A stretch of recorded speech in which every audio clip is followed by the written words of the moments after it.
Hello and welcome to a very special edition of Delight and Fright here at Spooky Empire. And we have some amazing artists with us today for horror films that are showing at the Spooky Empire Film Fest. To my left, I have John Morgan, creator, director, writer, star, all of the above in the Pennsylvania Leaf Blower Massacre. He's part of the Perfectly Campy film block. And to his left, we have Cesar Cruz, writer and director of Shadows, the occult film block. And then we have for Anathema, we have the cinematographer Dirk Scholar, and Drew Marcum, writer-director. And then last but not least, we have Gavin, the actor of Berserk, BZRK for Berserk. So happy to be with you all today. Thank you. Happy to be here. Awesome. So, John, I loved the Pennsylvania Leaf Blower Massacre. Thanks. I'm glad you liked it. It was so much fun. It felt to me like it was shot for shot from Texas Chainsaw trailer. It was, there were a few shots that are shot for shot, but we did try to stray a little bit into our own thing. Yeah. It was beautifully done. A lot of fun. Thank you. So what pulled you to create this fun piece? Well, the inspiration came when I was walking the street one day with my wife, and we heard some leaf blowers around the corner. I was just like, man, nobody in New York is reacting to that sound. It would be a hilarious reveal if someone came around the corner. It was just a full chainsaw. And then we started talking about Texas Chainsaw. And then I thought, man, well, what if it was a leaf blower? That would be funny. It would also be stupid. And then I had been already wanting to direct a film or work with my friend Jonathan, who's a really talented writer. And he had shown a script to me, and I've been helping him develop it now for a couple years. And I was like, you really got to get your feet wet. We need to make something. And I know you love Texas Chainsaw, and so I pitched him the idea, and then we literally just punched out a script in 12 hours, and it came together very fast. How long did it take you to shoot? It was 2 days of main production, back to back, and then I had a couple pickups here and there I had to do in between over the year after that, and while I was doing post-production. But all in all, from start to finish, it took about a year, because while maybe shooting was super quick, and An army of one. Yeah, and the movie is very short. Why would it take so long to make a 2-minute film? Yeah, just gotta work, really Perfectionist. Not even just that. I don't really I've been struggling with work since COVID. Working and doing filmmaking side by side is very hard. I've also stopped exclusively working in the industry, so I'm not always able to do what I want to do, especially making art is a real sacrifice. So I just really took my time. I wanted the sound to be good, which for a movie with a leaf blower in it is very challenging. So I wanted to make sure that it was tolerable, that people would enjoy it and not just be like, oh, what is he saying? And try and make it, watchable and listenable. So well worth the time. Absolutely. It was definitely a lot of fun. Hopefully quicker turnaround next time. Yeah. So what other film festivals have you gotten leaf blower in? I could see it being in plenty. Oh, yeah. We got into 7 festivals, including Spooky Empire. We really hoped we'd have gotten into some others, but, it's such a political thing, festivals. So I was just happy we got it in somewhere. We premiered at Coney Island Film Festival.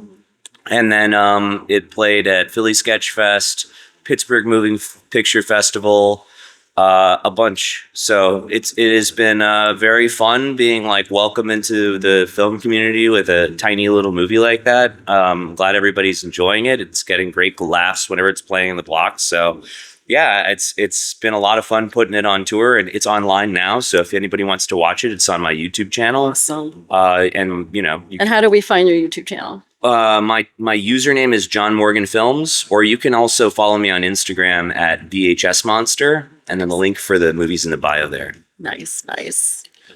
So much fun.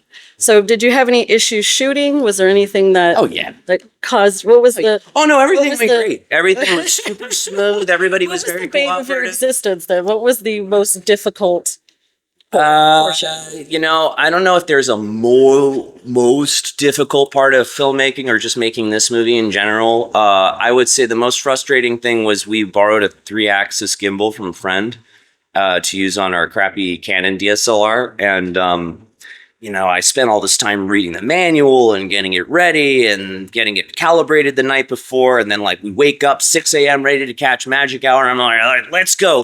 And I turn on the rig and it just goes, and it like won't, it just revs up and it goes, and it won't work. And I'm like, and we have, of course, the first shot of the day is using that. And I'm like, we're gonna do it. Let's just go to the set. Let's just go. So we're racing up the hill. We go to the cemetery, and I'm like, it's not freaking working. So I'm like, we're just gonna work on the other shot while we have to get this very important shot. So then I had to like do my best Ouija ball thing. You ever seen those infomercials where the guy is a stupid X ball? Yeah. I had to do my best Ouija guy thing and just freehand the DSLR in the push-in on my friend. And I don't know how I found my center of gravity.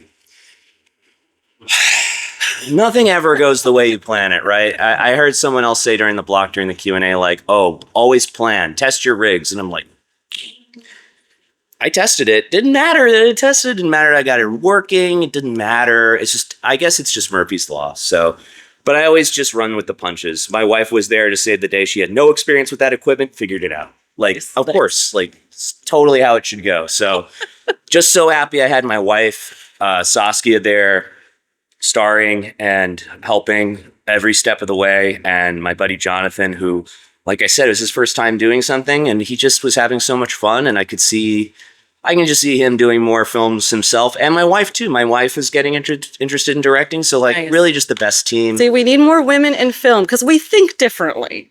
That's what I find anytime me and my husband are battling with something. I'll come at it a completely different way. Or even when he's playing a video game and he gets stuck, I'll be like, what is that thing? What's that do? What's that do? It's somehow just me being curious. So like, what do all these things do? We figure out how to get to the next. It takes all walks. It takes all types of people to make movies. Absolutely. My wife picks up on the back end on the places where I don't have the strength. And the same goes for me. We complement each other very well. So yeah, it's a great team all around. We got to know our triggers at our tipping point. It's like, okay, this is all you now. Yeah. I can't do this anymore. Yeah. That is a great thing about filmmaking is you can just kind of like stay in your lane and be like, it's not my department. You know, over them. Yeah, I don't want to deal with that shit. So in a perfect world, let's say you had all the funding you wanted. What hat would you wear in the film industry? Like if you had a choice, like would you direct, write, act? What do you enjoy the most? Oh, I thought you were talking about wardrobe. No. If money wasn't an issue, and you had all the funding to make a film. Can I answer the other question though? Because I would totally wear a Giorgio Armani suit to set every day. Nice. And I would climate control that shit down to like 60 degrees to make sure I'm comfortable regardless of what we're shooting. But if I had all the money, what would I want to do? Yes. Well, what would you choose to do in the film? In the film? Creating your own film. Oh my God. You're asking me if I like directing? Is that what you're asking me? Yeah, if you like acting. You know what? Any of those things. I've really fallen out of love with directing over the years because I've done it for like over 10 years and nobody listens. Everybody thinks they got the right idea. And it's such a micromanaging kind of job. But then I've seen like so many directors, even with like millions of dollars in their pocket, and I'm working on set and they're just like, someone comes up to them and said, red or blue? And they're like, we don't have green. And they're like, you didn't talk about green during fucking pre-pro, bitch. He says red or blue. And they're like, but I want green. And the day is so expensive. And I'm just like, well, why do people want this job? Like, because you have everybody working around the clock for you. But then like, you don't want to cooperate. But as someone who's been a cooperative director and then not getting a lot of cooperation, like, do I enjoy it? No, not unless I have money in my pocket. I don't really have the financing to enjoy directing. I would love to direct if it was viable, if it was sustainable. I like acting more. Okay. I much more Okay. prefer acting. I like doing the make believe. I like getting dirty. It's just as involved with the storytelling. I can be very dramatic. And then what's better is I don't have to temper myself. That's someone else's job. You could give the director a hard time. Yeah, I can Throw be a too temper much. tantrum. And they're like, too much. And I'll be like, okay. And then I can bring it down. You know, like I have, despite what other people think, I do have self-control. But, you know, I'm also very disciplined and I care a lot about preparation. And then also landing the mark and seizing the moment. I think those are my strengths. I really am a performer. I've always been a performer. As much as I love directing and making the whole thing happen and having the idea, I just have never really had the money or the team to really realize things the way I want to, except for this one. This one was good. This one was very, very good. I mean, after 15 years of directing, you'd think you'd get it right eventually. And somehow I got it. It's one of my shortest movies. But we figured it out. But I think I just want to kind of continue acting. But I have a hip problem now, so we'll see if I can keep going with that. It's loaded question. You're good. Did you have another loaded question? I'm just happy it wasn't double barrel that you wheeled it out with two questions. There's no follow up to that. Yeah. Oh, yeah. I mean, it's a tough question. It's a tough question to answer because like what I would love to do and what I like to do are different. Mm-hmm. I love directing, but what I would love to do is just make. Create. Yeah, I just love making. I love telling the story. So whenever I'm in the storytelling role, whether it's directing, writing, editing, cinematography, you know, and I feel I'm excelling. But you know, I've been a PA or an AD or a key PA, and it's not that I don't appreciate those roles or what they do, but they're not really the storytelling roles, and that's I think where I just need to be. So. Well, it has been such a pleasure talking with you. So great talking with you too. Is there anything else you wanted to share with our audience? Too much. I don't know. Yeah, if you want to find me on Instagram, my handle there is VHS Monster, or you can find my YouTube channel at John Morgan Films, and you can watch the Pennsylvania Leaf Blower Massacre now for free on YouTube, maybe with ads. Maybe. I don't get it. We figured out how to do it. I haven't figured out how to do it either. Subscribers yet or something. I don't know. Yeah, but thank you again. It was so great talking with you. Yeah, I'm going to go around this way. All right. Thank you. Yeah. Nice. And we have Cesar Cruz, writer, director of Shadows in the Occult Film Block. So this one was a good, really, really good film. Okay. I really enjoyed it. It was a lot of fun. And did you want to share a little bit about what the film's about? Yeah. Without giving away too much. Yeah. Well, the overall plot is about a character named Anathema who's on the verge of a great discovery that's going to change the history of human culture and human life for the rest, for the future. It's kind of like I got the concept basically. I'm a big history buff and I really enjoy history. And so one of the newest things over the last 10, 12 years is the discovery of the oldest city ever created, and that completely is rewriting human history. And so that whole concept was kind of what led me into writing Shadows, is where our character finds something that's going to change the history as we know it about mankind. So I love the font that you went with. The intro was really very beautiful. Metal. Yeah, it was so much. It's so great. Right at the beginning, you're just drawn into this world. Thank you. So is there gonna be a follow-up? So I felt like there's more. That's a good question. Actually, it serves as a prequel to one of our earlier films that we were lucky enough to go through a whole film festival circuit, win several awards. And that one Shadows was completely, my entire crew was my film students. So I made this movie with all film students of mine, and that's the whole point of what we do at New Cruz Films is get film students and trying to get them into real world situations and help them build their demos and things. And this one was a prequel to another film of ours called The Hidden, and that one was directed by my 17-year-old high school film student, and she made that one.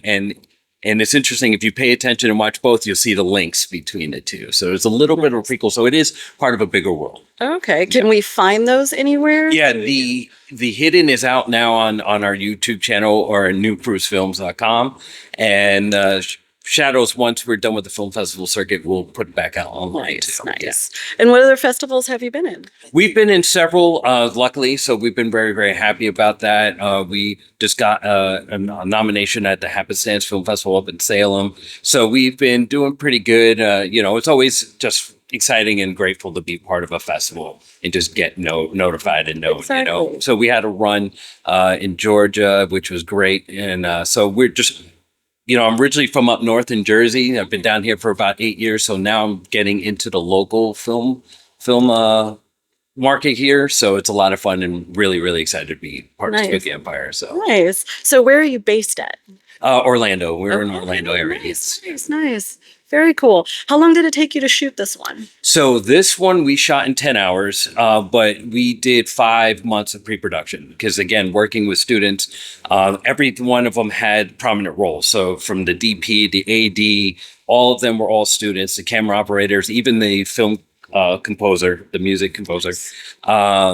Everyone except my audio tech. My audio guy was, another pro from the industry of mine because I've been in the industry for over 20 years.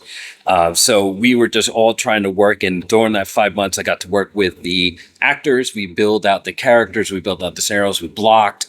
I gave each one of the actors of like a 20-page journal of their backstory. And then they would, and the movie's 5 minutes, right? But I wanted everyone to be prepared. I'm a storyteller at heart, and I really enjoy working with all the different departments, especially actors, and helping them create. So by the time we got to filming, and that's one of the big things I always believe in as a director, you don't direct during your shoot. Everything's done paper pre-production, because when you get to shooting, you just want to focus on getting your things done and dealing with any technical BS that's going to come up. That happens all the time. But so that way, my team it knows exactly what they need to do. The actors are comfortable and confident. They're all prepared, and it's just we get to kind of make it happen, and that's how we were able to get it done in 10 hours. Nice.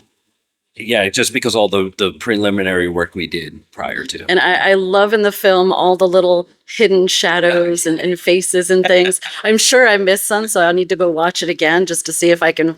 We love finding that. It's like, finding all the hidden, like not hidden Mickeys, hidden monsters kind of deal. I feel really bad for Abel, who was the shadow, because he was in full body costume, bodysuit. And, in my infinite wisdom, decided, we're going to convert my garage into the set. So we changed the whole thing and created this whole, apartment. And, being Central Florida, it was 98 degrees outside. So we were sweltering. So, had to keep stopping in between takes and turn on fans and rush everyone into the house to just spray with water bottles. Exactly.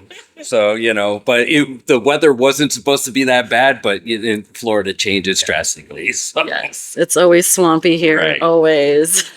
Learn that really quick in the hard way. So being a teacher of film, I'm very interested in hearing from you. Where do you see the future of independent film going, or film in general? Yeah, that's a very great question and loaded question, right? Because the industry's changed so much, and it's changing almost on a weekly basis.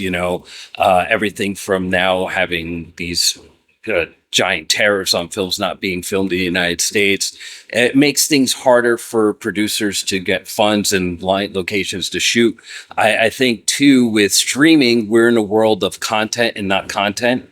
Especially in the United States American film market, where we used to really have artists and different types of films. Now we're just so quickly where, especially when it comes to Hollywood, you're getting a release date before you even have a script. So you're working backwards, and that tends to cut quality. And so the artistry is not nearly as there where it should be, right?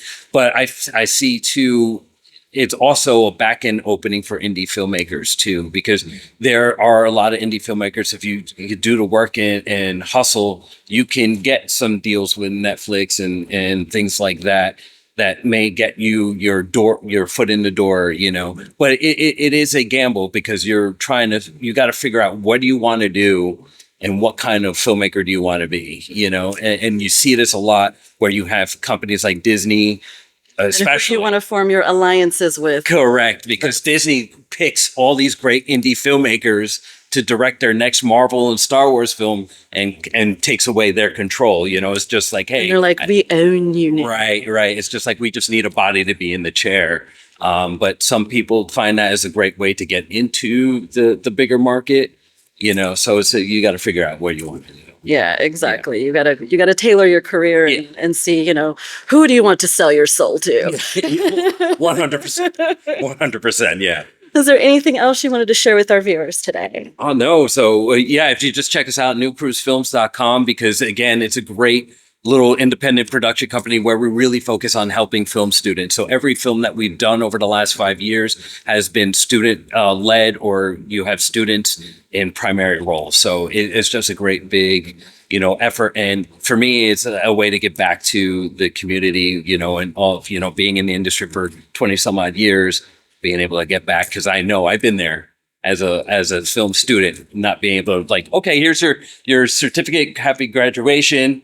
Good luck. There's no platform, especially when 20 some odd years ago when I graduated, it was literally nothing. And now we have technology and literally anyone can make a movie off their phone or whatever. So how does that work if a student wants to join your school? Yeah, so it's not a school. It's just an independent production company where we really focus on getting them into key roles to make movies. So just contacting us online, we're building a whole repertoire list of, artists, especially local artists, to kind of like a trauma. Yeah, nice. Kind of like that. Nice. Yeah. Love it. And again, hopefully just trying to really surprise people with the quality that we come out with. That's awesome. And it's so great to hear that you're here. You're local. You're kind of local. Yeah. In Orlando. So, I can make the drive. Yeah. Or we're in the Tampa. Okay. Richmond All right. area. Yep. All right. Yeah. So an hour and my a half, 2 hours. co-host is in St. Pete. Yeah. Okay. Excellent. Yeah. All right. Fantastic. But I work in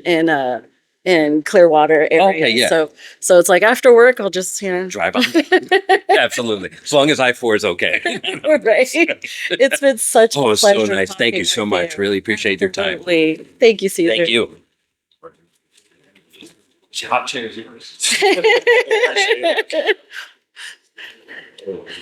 And now we have the gentleman, we have Drew Marcum and Dirk Scholar. There's no C. Show.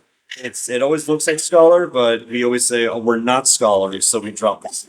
They change it twice. Nice. And Scholar is the cinematographer, and Marcum is the writer and director of Anathema. Did I say it right? We thought We will exceed. Anathema. Anathema. Anathema. Our Like starter- euthanize. Anathema. Exactly. Yeah, You gotta break it up. we were all saying Anathema for like 2 or 3 months into shooting, and then it wasn't until our lead Britt Mathis was like, you guys are saying it wrong, right? And we're all like, we are, and they gave us the correct pronunciation. We're like, oh, yeah, it's just the southern drawl of all of us, I suppose. Thankfully, no one in the film ever says that word Yeah, in we the purposely movie, took because it that out. would have been the telling of like, oh, they don't know what they're talking about. Yeah. Okay. So tell us the meaning behind the title of the film. So, according to Google, it loosely translates to one who is cursed. Okay. And that's kind of like the overall concept of the short film, is dealing with not only our monster, essentially, that is obviously cursed with being a monster, but kind of like alluding to our main character of how he is very, very pessimistic, just very, just kind of like giving up on not only his job, but just the world, like sees the glass half full, and it kind of alludes to him as well. Mm-hmm. So I love this film. It's filmed all in black and white, and the sound, it's in a mono on purpose, I believe, to sound like those old horror type movies. Mhm. As at first I was like, and then once it kicked in, the ambience and everything, I was like, oh, okay, now it makes total sense. It's all right. That was a relief. And I love the old school Wolfman was definitely a fun tidbit Yeah, in that there was- as well. It was a lot of fun. Obviously, it's my I favorite. don't want to give away too much. Yeah, it's my favorite Universal monster. So we definitely wanted to, in terms of like the look, we really wanted to pay respect to the original. Nice. Yeah. Plus, just on a shoestring budget, it's the easiest to bring to life. So Drew, why did you create this tell? What was it about this story that you felt you had to write? Well, it kind of started off. It started off as basically just an interrogation scene. Just for honestly, it's just writing practice, and then it just kind of grew and grew and grew, and then I really wanted to apply my love for the Universal monster movies. You're like, I gotta put a Wolfman in here somewhere. Exactly, yeah. So I was like, that'd be a fun twist. Like, what if, I love like any script that ends with, and then there's a werewolf. It just makes it 10 times better. Absolutely. Yeah. So it kind of became a passion project of doing like you said, just inspiration and throwback to like, what if we made something that looked like not only it was made in the 40s but shot in the 40s, and we just wanted to kind of pay respect to that and just kind of bring that to life. And then thankfully I met this guy who instantly was like, I know exactly what you're trying to do here. So yeah, that definitely helped get it off the ground. So what other film festivals have you gentlemen been in? We just came back from the very first Lakeland Horror Film Festival, which is where we premiered Anathema and also had a bit of a double feature. Our previous film that we had at Spooky Empire last year, our Scream fan film Hime. We only did those for right now, but just like horror. This is kind of the beginning of our festival process. Yeah, so this is and a first festival for Drew as well, because for us at Deathlick Productions, we've been doing festivals. We've been attached to Spooky Empire since 2017, and we've been frequent with them for years. But this is the first time for Drew to actually have the full film festival experience, especially attached to such an incredible convention as well with Spooky Empire as a con and as a film festival as well. Yeah, so it's kind of the beginning. So just Lakeland and this one, and then we have a Tampa Underground in December. Tampa Underground in December. And then still waiting to hear for the ones for the next year. So fingers crossed. Gotcha. And I love anytime there's the option to show your film virtually, because a lot of us, we want to go to all these conventions, but it gets pricey. So definitely if you have that option, take advantage of it. I wanted to go to Lakeland. It's not really that far from me, but I just went to Toronto After Dark. And I was like, I got no money, and work's like, you're running out of, PTO here. So I was like, okay, I guess I can. And that's the thing. They schedule all these things all together. So can you guys like pace things out, have a meeting, get together and have some drinks and be like, okay, I'll take this week and I'll take this week, please, because it's like all together. It's just so much, and we want to support the community, but our wallets cannot take it. Oh, don't we know as filmmakers? So what was the most difficult part of filming? Well, during production, I guess, of picking that location, it was just the cheaper option, and every single wall was painted white, and that was not intentional. It was just the house. So trying to make the atmosphere a little bit moody and just trying to really take advantage of shadow, that made it extremely hard to do. So I would say definitely that. And then our biggest nightmare was, funny enough, post-production, because Adobe was giving us a headache, and then we had to transfer everything to DaVinci, and then that took a while. So which was funny only because we were set on Adobe, and then the original plan was we wanted the film to be out by Christmas. And then we were nowhere close. We were going to have like a friends. We had a friends and family screening at your house, and we were still editing the film during it. And then we were like, guys, we're sorry, we're still editing the film. And so we had a meeting at our friend Casey's house, who she was also B camera and editor, audio, everything else. And we're all at her house, and we're watching the footage, and we're syncing everything from the cloud. And it took literally 5 hours for everything to just get back on the computer. And we wasted our entire editing day. Yep. And I raised my hand. I was like, guys, you're going to hate me when I say this. What if we just abandon ship and start from absolute scratch and just move to DaVinci? And we were open to it. And I had Casey immediately open it up and like install it on her computer. And the funniest experience I had was, because you left afterwards, was Casey. We transferred the XML from Premiere, and I had her open it up in DaVinci, and it still had the cut. Everything was there. And then I said, okay, now switch to the audio tab, and it just opened. Because with Premiere, for some who don't know, Adobe's whole dynamic link system is you open one program and that takes up memory. You open up another program and that takes up more memory. So you're opening 5 programs simultaneously to do one project. Where with DaVinci, you just have everything in one program and you just switch tabs. And then I just told Casey, like, okay, now close the program. She closes the program. And I said, now reopen it. She reopens it, opens the project. It's exactly where she left off. And she just goes, fuck. And that was the moment, like, okay, we're finally like one step away from finally just abandoning Adobe entirely from Deathlick Productions. And it all started working out, but like there were still just some tweaks here and there that was just giving us problems, especially working remotely as well with our schedules and everything.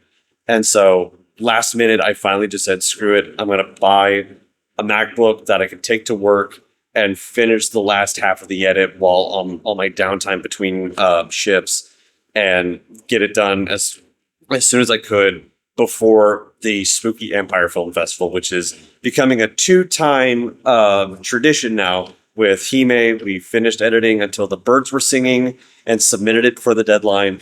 And practically the same thing with this film for this festival. So Spooky Empire has been kind of our border, our deadline for everything from now on.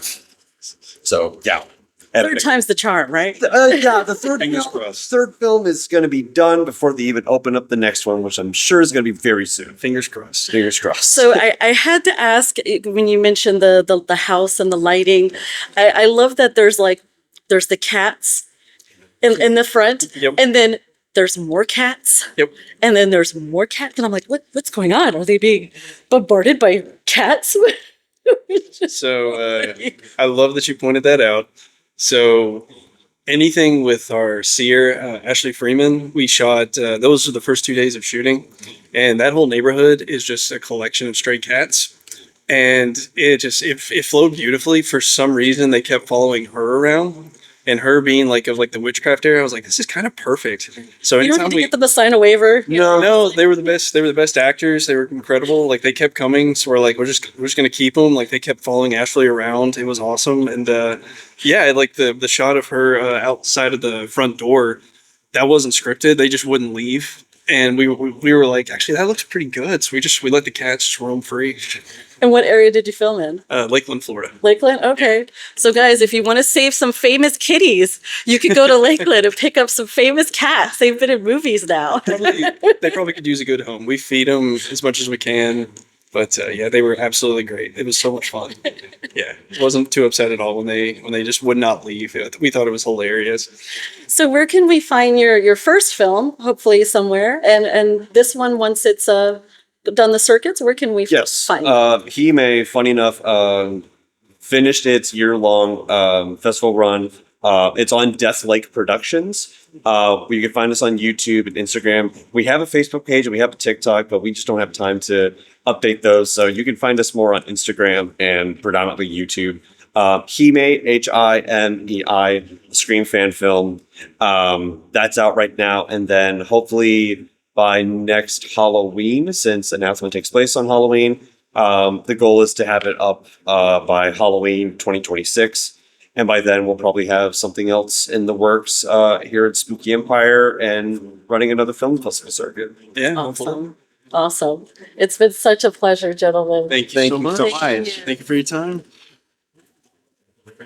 And last but not least, we have Ben Gavin, actor of Berserk. Hi, how are you? Hi, Good to see you. I like the Boondock Saints. Yes. It's good. So I love this film. The first time I watched it and the second time I watched it. Yeah, me too. And I definitely want to check it out again because it's about I don't want to give too much away, but it's a berserk. Obviously, it's someone who can berserk out, and but it has an undertone about PTSD, anxiety, which I suffer from, panic attacks, all these fun things that terrorize us in our heads. But those of us who have learned our triggers and can function as best that we can, we kind of push it back so that we can do what we need to do. Sure. And I loved that. Seeing that in your acting was just amazing. And I wanted to ask,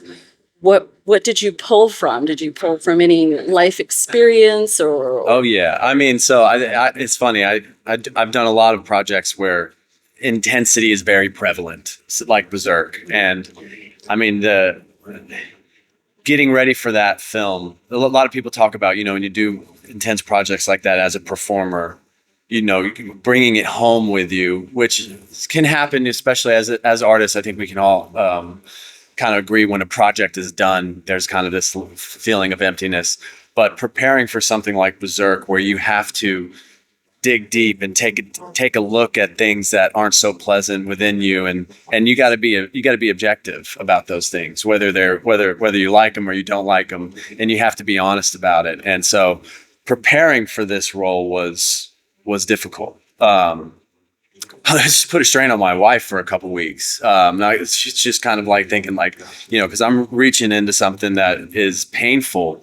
So, I mean, childhood traumas, things like that, you want to, you don't want to stare at, but you want to have a memory of what it was to use as an artist, or to use as anything, doing anything in life to overcome certain challenges. You want to know, where you've been, but it's hard sometimes when you do a role like this to not stare at stuff that maybe traumatized you as a child, because then you get stuck. You get stuck living in that, and I think that's part of kind of what this movie is about. Is a lot of times, like you said, we have these anxieties, we have these fears, we have these things that bother us, and it's so easy for us to just kind of push it in the back shelf and shelve it and think that we've settled it and think that we've overcome it, but really it's there, and it's just going to rear its ugly head when you least expect it, or when you're least able to combat that. So I think something that Anders in the film does is he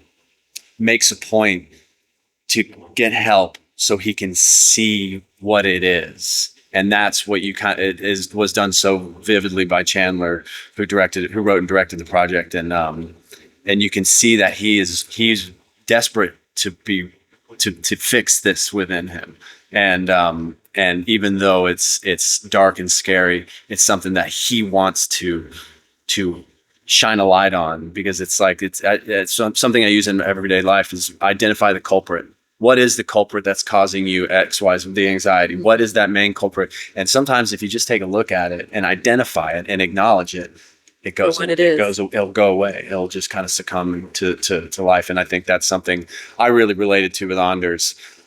He wanted to identify the culprit that was eating at him every single day, and he did his best, and he's doing his best to get there. I think he did a magnificent job. It was so beautifully done. Thank you. Because definitely when we push down, those type of feelings and those issues, they sneak up on us in the most inopportune times. We try to do something very important, and then it's like, wait, what's this now? I always wonder what it would be like to have a career where I'm not encouraged to kind of enhance some of those negative emotions and those behaviors that anywhere else would be frowned upon, but here I get, I've been given an opportunity to express these things and go about these behaviors that are within me, unfortunately, but I get to do it in a healthy space where it's creative and we're working together. So that's why I say, if you don't love doing this, I wouldn't recommend it up for anyone, unless you just love it. You have to love it, because it is, even when you're doing it, it is painful. And that's what makes it great, for those who really love it, when you can really reach in and feel that, that pain, and relate to somebody who's watching it. So did you have a process to kind of, that your wife helped you with when you got home, to kind of try to pull you out of that pit you had to kind of put yourself in? I had at that time, my daughter was under a year, maybe 5 or 6 months. So there was no time. There was just get home and help with baby duties. There's no time. So, but the leading up to it was, I still laugh about it with my wife because she was like, "Oh my God!" I'll remind her. I'm like, "You remember when I was?" She was like, "Oh, you were out of your mind." I don't know what was wrong with you. I'm like, it's the process. Absolutely, and so beautifully done. Yeah. I'd love to see more. Do you know if there's more in the works to the story? There's a feature that is Nice. that the script is finished. They're out to get funding. I think he should have no problem with it, especially with how well the proof of concept turned out. That's kind of the next deal. I mean, for this particular project, and I know in 2026 it's going to come out on Crypt TV, which Okay. is Eli Roth's YouTube channel, Nice. which will be very, very cool. I think we'll get a lot of eyes on it. The length of the film being 17 minutes kind of inhibited us getting to more festivals. Just kind It of how, feels like there's so much content in that 17 yeah, minutes. they don't waste any time. That's what they had a high attention to detail on that film, which was something. And they didn't spell it out for you. They No, made you they think, made which you I love that. Yeah, cool. That's right. That's what I agree. And definitely, things that doesn't kill us makes us stronger, right? You got to believe that, because if you don't, And I've been told otherwise, so many times, like, my sense of humor has saved my life. So, it's great. like I always just tell myself, there's no crying in baseball. So just, there's time though. I Do what played you baseball gotta for a do. while. I had some tears from time to time because it means you Yep, care. yep, exactly. Cry and then shrug it off, get back in the game. Yeah. I'm glad you love the movie. Yeah, I love it. I love it too. I wish Chandler could be here. Chandler just texted me. His wife's going into labor right now, so that's why he's not here. But yeah. Congratulations. Yay. So is there anything else you wanted to share with our audience? Where Well- can we find you so we can get you more work, because you are amazing. Oh, thank you. Well, right now you can watch me every weekday on CBS at 2 p.m. on the new hit soap opera Beyond the Gates, which I got that job after doing Berserk, which it's a very different element, very different medium, but We have our guilty pleasures Yeah. as well. as an actor, I love it. So I'm there, and then I have a film coming out in November this month. It's a limited theater release and some international. It's called Winter Set. It's a group of ragtag country boys plan a heist that goes terribly wrong, and then hopefully we get a Berserk feature coming soon, because I think the story definitely deserves it. Yes, absolutely. So let's see if we can get everybody in the shot so we can say goodbye the way we do here at Delight and Fright. I'll show everyone. It has been such a pleasure. Yeah, right? Let's get cozy, like we're on an airplane. Yay. So thank you so much for being with me today. And it's been such a pleasure here at Delight and Fright. Yeah. So how we say goodbye, we're big Cthulhu fans. So we get a little tentacle action. Nice. I like that. Ooh. So thank you and goodbye from Delight and Fright, everyone.